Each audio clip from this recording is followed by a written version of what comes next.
정원장. 네, 안녕하세요. 반갑습니다. 정원장입니다.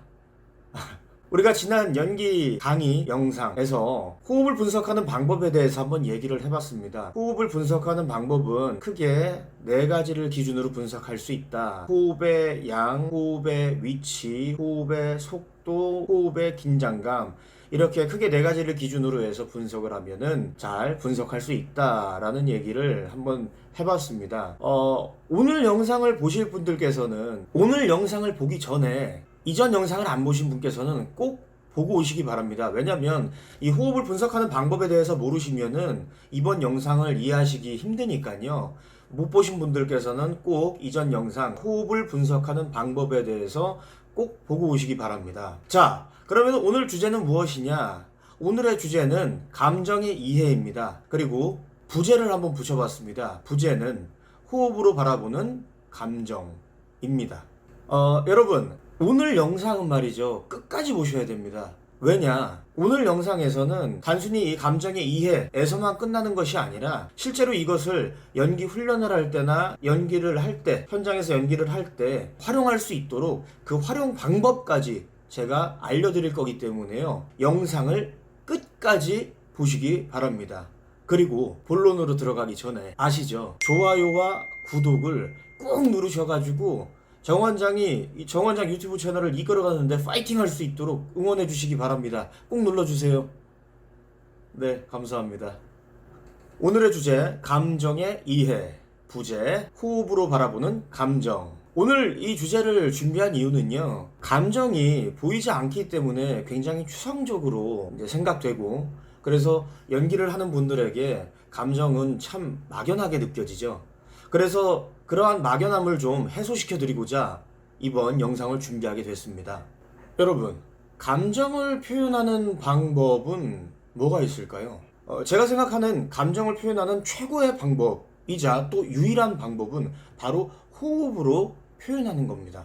그러면 이제 이런 반문을 할 수가 있겠죠. 말도 할 수 있고 행동도 할 수 있는데 어째서 호흡이 최고의 방법이자 유일한 방법이라고 하는 것이냐? 네, 이런 반문을 할 수 있을 거예요. 이것을 아주 간단하게 정리를 해드리겠습니다. 감정의 변화, 즉 호흡의 변화가 있기 때문에 말과 행동의 변화가 생기는 겁니다.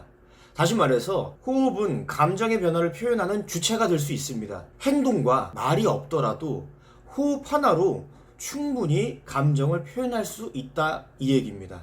근데 호흡이 빠진 행동과 말은 절대 감정을 표현할 수가 없습니다. 이것은 부수적인 거죠. 추가적인 거죠. 때문에 가장 최고이면서 유일한 방법은 호흡으로 감정을 표현하는 것이다 라고 말씀드린 겁니다. 이해되셨죠? 자, 이제 감정의 이해, 본론으로 들어가 보겠습니다. 바로 호흡을 통해서 감정을 분석하고 이해하는 시간을 가져볼 건데요. 이해를 돕기 위해서 색이 분명한 대표적인 감정 몇 가지를 가지고선 한번 얘기를 해보겠습니다.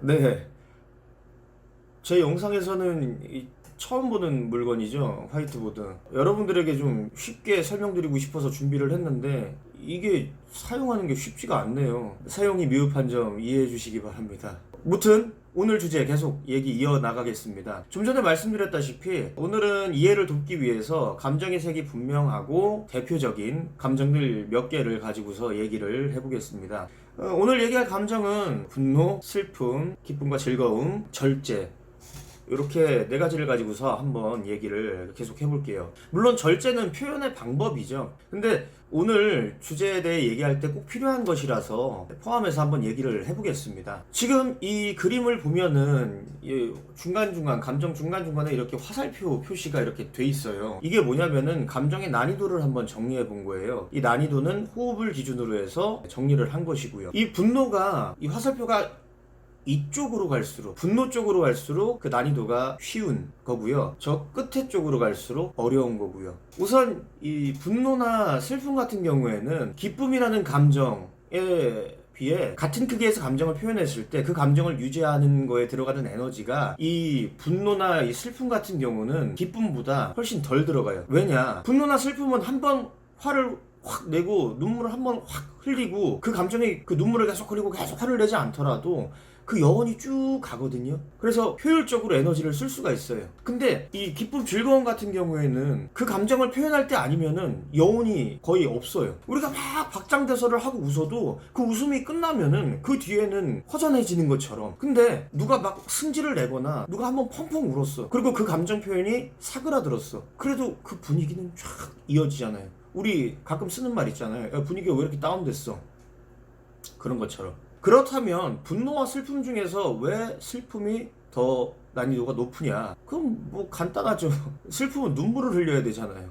뭐 이렇게 얘기할 수도 있어요. 어떤 사람은, 어떤 배우는 슬픔을 분노로 표현할 수도 있지 않냐. 그거는 그 캐릭터의 극중 역할의 성향 때문에 그렇게 표현하는 것이지, 지금 여기는 그러한 것은 다 배제시켜 놓고 순수 감정을 놓고 얘기하는 거예요. 혹시나 그런 표현의 방식으로 이것과 좀 이렇게 연결시켜서 얘기하면은 복잡해지니까 그건 연결시키지 마세요. 순수 감정으로서만 놓고서 얘기를 해보자고요. 무튼 분노는 승질내면 그만인데 슬픔은 눈물까지 흘려야 되니까, 그래서 둘 중에서는 슬픔이 더 난이도가 높다.